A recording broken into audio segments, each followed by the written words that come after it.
Hello student, मैं Naveen Kumar Sharma APS online classes में आपका स्वागत करता हूं।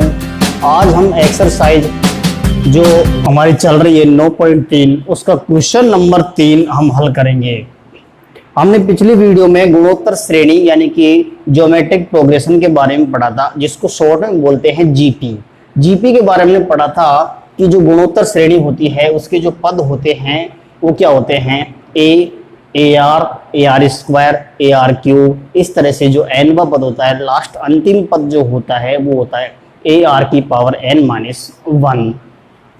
हम इस क्वेश्चन को किस तरह से हल करेंगे कि किसी गुणोत्तर श्रेणी का प्रश्न पढ़ेंगे सबसे पहले कि किसी जीपी का पांचवा पद, पांचवा, आठवां और 11वां पद क्रम से पी, क्यू तथा एस है, तो सिद्ध कीजिए यानी कि दर्शाइए कि क्यू स्क्वायर बराबर पी एस, यानी कि पांचवा पद हमको दे रखा है पी और आठवां पद क्यू दे रखा है, 11वां पद हमको दिया गया है एस के बराबर। तो सबसे पहले हम लिखेंगे कि माना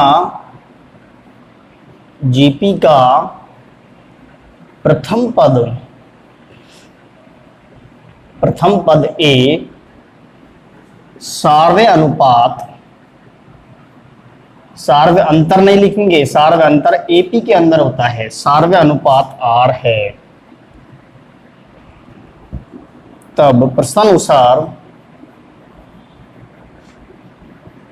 प्रश्नानुसार पांचवा पद, जीपी का पांचवा पद बराबर दे रखा है पी के, पांचवा पद पी है। तो इसको कंप्लीट करते हैं। पांचवा पद का फॉर्मूला जो होता है गुणोत्तर श्रेणी के लिए पिछली वीडियो में बताया था, क्या होता है, पांचवा पद होता है ए आर की पावर 4। पांचवा पद का फॉर्मूला बराबर पी, इक्वेशन नंबर 1। उसके बाद दिया गया है कि आठवां पद T8, आठवां पद क्या है, क्यू है। आठवें पद का फॉर्मूला क्या होता है गुणोत्तर श्रेणी के लिए, ए आर की पावर 7। आठवां पद का फॉर्मूला ए आर की पावर 7 बराबर दे रखा है क्यू के, समीकरण नंबर 2। उसके बाद तीसरी इक्वेशन क्या है कि 11वां पद T11, 11वां पद दे रखा है एस के इक्वल। 11वें पद का फॉर्मूला हमारा यहाँ पर होता है ए आर की पावर 10 बराबर एस, इक्वेशन नंबर क्या बनेगी, 3। अब हमको प्रूफ क्या करना है कि इन तीनों इक्वेशन का यूज में लेकर, प्रयोग करके हमको प्रूफ करना है क्यू स्क्वायर बराबर पी एस, ये हमको प्रूफ करना है। तो करना क्या होगा, सबसे पहले मैं लेफ्ट साइड हल कर रहा हूं, जो प्रूफ करना है उसका लेफ्ट साइड लेता हूं कि चूंकि क्यू स्क्वायर बराबर यानी कि इक्वेशन नंबर 2 का वर्ग करने पर, जो इक्वेशन नंबर 2 है उसका दोनों पक्षों का वर्ग कर दो, क्यू स्क्वायर बराबर, इसमें क्यू का मान रख दो, क्या है, क्यू का मान है ए आर की पावर, क्यू का मान कितना है, ए आर की पावर 7। तो क्यू का मान रख दिया मैंने ए आर की पावर 7 का स्क्वायर, चाहे इस तरह से बोल लो कि इक्वेशन नंबर 2 का वर्ग करने पर, या लाइन लिख देंगे, समीकरण 2 का वर्ग करने पर क्या आएगा, क्यू स्क्वायर का मान यहाँ से ए स्क्वायर आर की पावर 14, ये हमारी इक्वेशन नंबर 4 डाल देंगे, तथा RHS जो है हमारा वो क्या है, P इंटू एस, या हम इस तरह से लाइन लिख सकते हैं कि समीकरण 1 और 3 को गुणा करने पर, समीकरण 1 में क्या है P है और समीकरण 3 में क्या है S है, तो P गुणा S हमारा क्या है RHS है। तो समीकरण 1 और 3 का गुणा करने पर या फिर P और S का मान ये यहाँ पर रख देंगे। तो समीकरण 1 और 2 का मैं गुणा कर रहा हूँ, P गुणा S बराबर इसका गुणा इससे, ए आर की पावर 4 इंटू P का मान रख दिया इंटू S का रखिए ए आर की पावर 10। पी एस कितना आ रहा है, पी एस हमारा आएगा ए स्क्वायर, ए के साथ मल्टीप्लाई करते हैं तो क्या आएगा ए स्क्वायर, और आर की पावर कितनी हो जाएगी यहाँ पर 10 और 4 14। इक्वेशन नंबर 5 पी एस बराबर समीकरण 4 व 5 से, समीकरण 4 व 5 से अब ध्यान दीजिए इक्वेशन नंबर 4 और 5 को, इक्वेशन नंबर 4 और 5 आपस में क्या है, दोनों का RHS इक्वल है। जब ये दोनों इक्वल है तो ये दोनों भी क्या होंगे, इक्वल होंगे। इक्वेशन नंबर 4 और 5 से क्यू स्क्वायर और पी एस आपस में क्या है, दोनों का मान बराबर प्राप्त होता है। यही हमको सिद्ध करना था। नेक्स्ट प्रश्न देखिए, किसी गुणोत्तर श्रेणी का चौथा पद उसके दूसरे पद का वर्ग है। चौथा पद यानी कि T4, चौथा पद गुणोत्तर श्रेणी का उसके दूसरे पद का क्या है, वर्ग है। तो तथा प्रथम पद -3 है तो श्रेणी का सातवां पद ज्ञात कीजिए। किसी भी श्रेणी का, किसी भी गुणोत्तर श्रेणी का कोई सा भी पद ज्ञात करने के लिए हमको दो मान चाहिए। सबसे पहला मान है प्रथम पद ए का मान, और दूसरा मान जो है वो क्या है, सारवे अनुपात। तो ए और आर का मान अगर हमको प्राप्त हो जाए तो हम कोई सा भी पद ज्ञात कर सकते हैं। तो यहाँ पर प्रथम पद तो हमको -3 दिया गया है, लेकिन सारवे अनुपात का मान हमको नहीं दिया गया। अगर हम सारवे अनुपात का मान ज्ञात कर ले तो हम सातवां पद आसानी से ज्ञात कर सकते हैं। सातवें पद का फॉर्मूला होता है ए आर की पावर 6। ए का मान रख देंगे -3 और आर का मान हम ज्ञात करके रखेंगे। आर का मान ज्ञात करने के लिए ऊपर हमको एक कंडीशन दी गई है, इस कंडीशन का यूज में लेकर हमको आर का मान ज्ञात करना है। तो सबसे पहले हम लाइन लिखेंगे कि माना गुणोत्तर श्रेणी का प्रथम पद स्मॉल ए और सारवे अनुपात क्या मान लिया, स्मॉल आर है। ये हमने प्रथम पद और सारवे अनुपात मान लिए। तो प्रश्नानुसार जो मान हमको दिए गए हैं वो हम लिखते हैं कि प्रथम पद ए जो माना है हमने वो कितना दे रखा है, -3 के बराबर दिया गया है।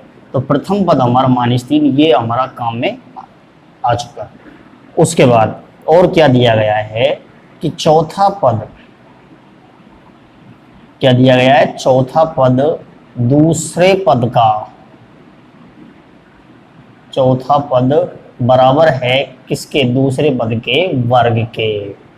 यानी कि क्या लिखेंगे कि चौथा पद गुणोत्तर श्रेणी का चौथा पद उसके दूसरे पद का यानी कि क्या है, वर्ग है। चौथे पद का फॉर्मूला क्या होता है गुणोत्तर श्रेणी के लिए, जल्दबाजी में हम a+3d नहीं लिखेंगे, a+3d क्या होता है, समांतर श्रेणी का चौथा पद होता है। गुणोत्तर श्रेणी का होता है AR³ बराबर क्या होता है, AR³ बराबर दूसरा पद क्या होता है, AR। गुणोत्तर श्रेणी का दूसरा पद क्या होता है, AR का होल स्क्वायर वर्ग है। तो यहां से क्या हो जाएगा, AR³ बराबर A²R²। A से A कट जाएगा, R² से R² कट जाएगा, क्या बचेगा, इधर की साइड बचेगा केवल R बराबर इधर बच जाएगा A मात्र। R² से ये R² पूरा कटेगा, A से A कट जाएगा।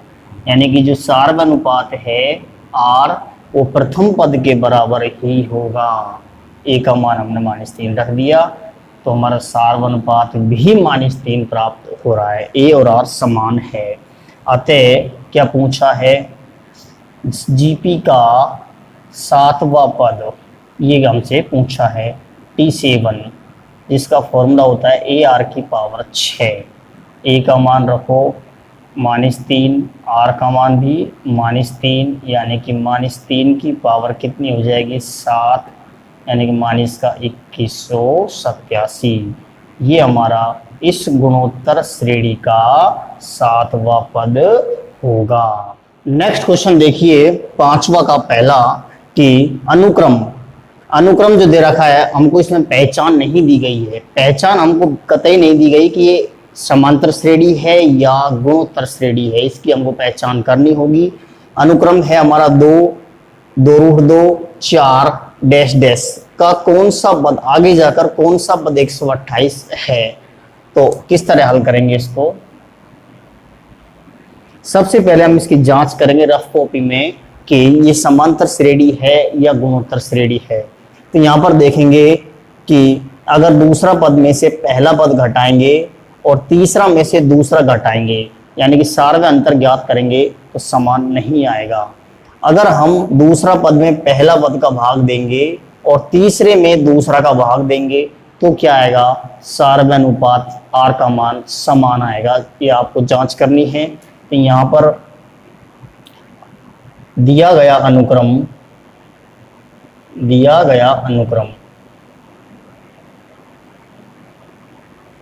2, 2√2, 4 डैश डैश जीपी में है। उसके बाद इसमें क्या लिखेंगे कि माना जीपी का प्रथम पद ए सारवा अनुपात आर है। यहाँ ए बराबर 2 और सारवा अनुपात किस तरह से ज्ञात करते हैं, सारवा अनुपात इस तरह से हम जांच करेंगे जीपी की कि दूसरा पद में पहला पद का भाग दे लीजिए रफ में, उसके बाद तीसरा में दूसरा का भाग दीजिए, समान आना चाहिए। तो यहाँ पर दूसरा पद बटे पहला पद, इस तरह से सारवा अनुपात ज्ञात किया जाता है। यहाँ 2 से 2 कटेगा, कितना आ जाएगा, आर का मान √2 आएगा। ये हमारा सारवा अनुपात होगा। उसके बाद लाइन लिखेंगे कि माना जीपी का, ये कह रहा है कि कौन सा पद 128 है, आगे जाकर कौन सा जो पद आएगा 128 आएगा। कि माना जीपी का n वां पद, माना जीपी का n वां पद 128 है।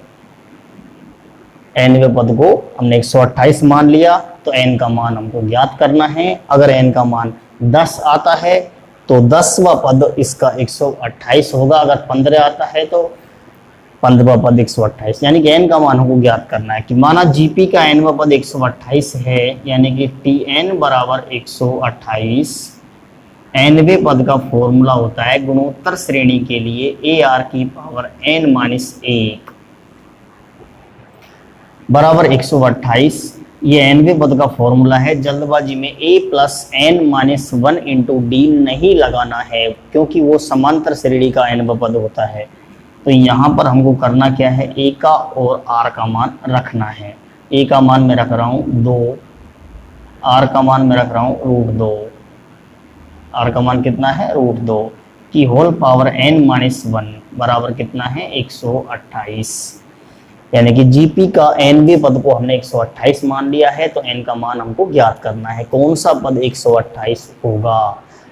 तो nवें पद का फॉर्मूला बराबर 128, इसमें a और r का मान हमने रख दिया। इस इक्वेशन में केवल और केवल एक अज्ञात शेष रहता है, कौन सा, n शेष रहता है, जिसका मान हमको ज्ञात करना है। इस इक्वेशन को हल करना है। किस तरह से हल करेंगे, या 2 * इसको मैं लिख रहा हूँ √2 को, √2 की जगह पर लिख रहा हूँ मैं 2 की पावर 1/2। √2 क्या होता है, 2 की पावर 1/2। इसको लिखा है केवल इसको। होल पावर क्या है, n-1 है, इज इक्वल टू 128। यहाँ से 2 × 2 की पावर कितनी है, n-1/2। घात की घात क्या होती है, आपस में मल्टीप्लाई होती है, बराबर 128।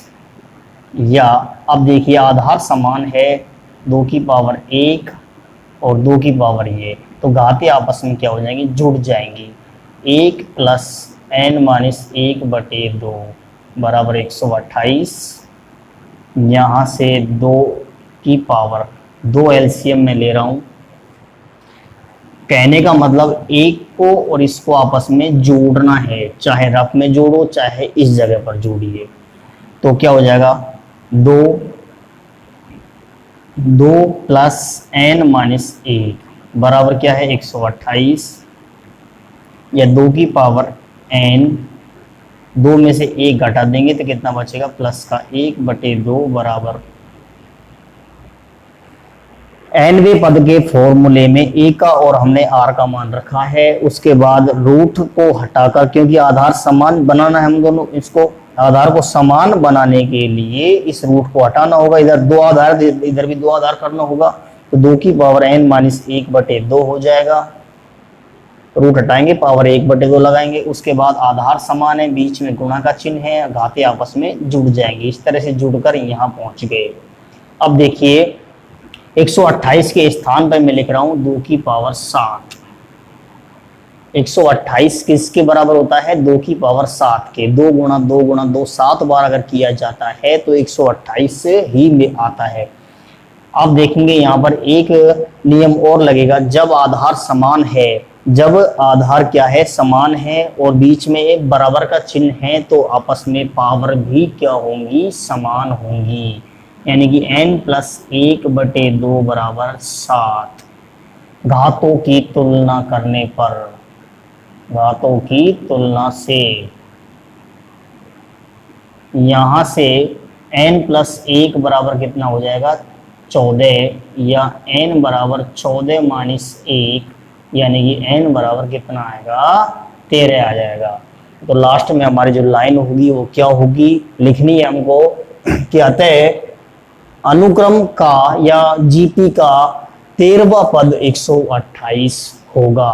नेक्स्ट है 5वां का सेकंड क्वेश्चन कि अनुक्रम, अनुक्रम दिया गया हमको √3, अगला जो पद है वो 3, उससे अगला पद क्या है 3√3, तीसरा पद है ये। उसके बाद डैश डैश आगे जाकर आएगा 729। ये कह रहा है कि उस कौन सा पद 729 होगा। लाइन लिखेंगे कि दिया गया अनुक्रम गुणोत्तर श्रेणी में है या जीपी में है, तथा प्रथम पद a सार्ग अनुपात r है। तो यहाँ पर हम a बराबर देखेंगे, a बराबर कितना है, प्रथम पद √3, और सार्ग अनुपात की मैं गणना कर रहा हूँ। सार्ग अनुपात की गणना होती है दूसरा पद बटे पहला पद से। दूसरा पद है हमारा 3 और दूसरा पद ये हो गया, और पहला पद क्या है √3, ये वाला हम भाग देंगे तो 3 में √3 का भाग देने पर क्या आ जाएगा √3। ये हमारा सार्ग अनुपात का मान भी √3 ही आता है। a और r का मान क्या है यहाँ पर समान है। उसके बाद माना जीपी का nवां पद, जीपी का nवां पद बराबर कितना है 729 मान लिया, या nवें पद का फॉर्मूला, nवां पद बराबर 729, nवें पद का फॉर्मूला होता है ar की पावर n माइनस 1 गुणोत्तर श्रेणी के लिए बराबर 729। nवें पद का फॉर्मूला बराबर 729 n, यहाँ पर मैं a का मान रख रहा हूँ √3 रख दिया, a का मान, r का मान भी क्या है √3 ही प्राप्त हुआ है।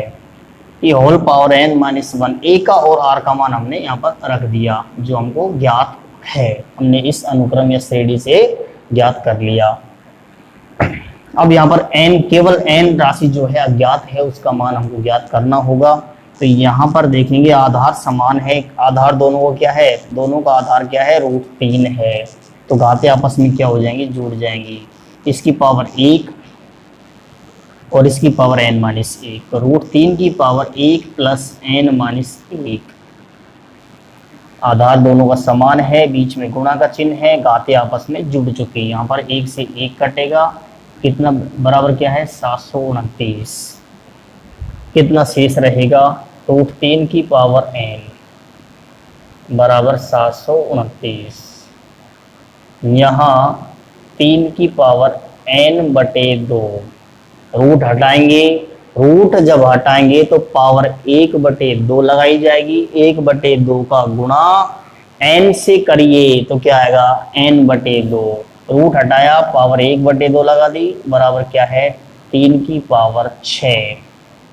729 जो होता है वो क्या होता है, 3 की पावर 6 होता है। 3 इंटू 3 इंटू 3 6 बार करने पर क्या आएगा, 729 आ जाएगा। घातों की तुलना से, क्योंकि आधार दोनों का समान है, दोनों साइड LHS RHS में दोनों का आधार 3 है, समान है, तो घातें आपस में इक्वल होंगी। तुलना करने पर n-2 बराबर 6, ये और ये आपस में इक्वल हो जाएगा। n बराबर कितना आएगा, 2 इंटू 6, यानी कि n बराबर क्या आएगा, 12। अतः दी गई गुणोत्तर श्रेणी का 12वां पद 729 होगा। अगला प्रश्न है 5वां का C कि अनुक्रम 1/3, 1/9, 1/27 डैश डैश डैश का कौन सा पद 1/19,683 होगा। तो लाइन हम लिख लेंगे यहाँ पर कि दिया गया अनुक्रम गुणोत्तर श्रेणी में है तथा इसका प्रथम पद A सारवय अनुपात R है। तो यहाँ पर हम प्रसमानुसार A बराबर लिखते हैं, प्रथम पद इसका क्या है, 1/3 है, और सारवय अनुपात की मैं इस टाइम गणना कर रहा हूँ किस तरह से होगी, दूसरा पद बटे पहला पद से। ये दूसरा पद है, ये पहला पद है, यहाँ से ये कटेगा 3 बार, तो कितना आएगा, R का मान भी A के मान के इक्वल होगा। A का मान और R का मान दोनों का 1/3 समान मान प्राप्त हो रहा है यहाँ पर। उसके बाद माना GP का n-वां पद बराबर है 1/19,683, यानी कि Tn बराबर 1/19,683। nवें पद का हम फॉर्मूला लगाएंगे। Tn की जगह लिखो AR की पावर n-1 गुणोत्तर श्रेणी के का n-वां पद का फॉर्मूला ये होता है AR की पावर n-1 बराबर n-वां पद बराबर 19,683। A का और R का मान इसमें रखिए। A का मान कितना है, 1/3, और R का मान भी कितना है, A का रख दिया और R का रखिए। R का मान भी कितना है, 1/3, होल पावर n-1 लिख दी यहाँ पर 1/19,683, या 1/3 की पावर 1 और 1/3 की पावर n-1, घातें जोड़ जाएंगे, 1 + n-1 बराबर 1/, ये कितना है, यह है 3 की पावर 9।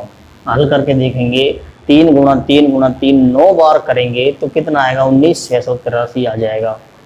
यहाँ 1 से 1 कटेगा, कितना आएगा, 1/3 की होल पावर n बराबर 1/3 की होल पावर 9। इस तरह से हम इसको लिख देंगे। 1 की पावर कितनी भी हो उसका मान 1 ही होता है।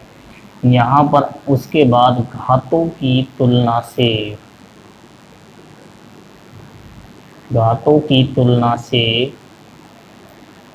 n बराबर कितना आएगा, n बराबर 9, ये हमारा आंसर होगा।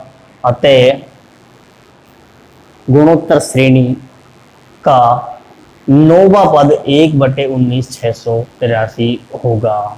तो आज के लिए इतना ही, मिलते हैं नेक्स्ट वीडियो में नए पार्ट के साथ। तब तक के लिए धन्यवाद। देखते रहिए हमारा YouTube channel APS online classes. धन्यवाद।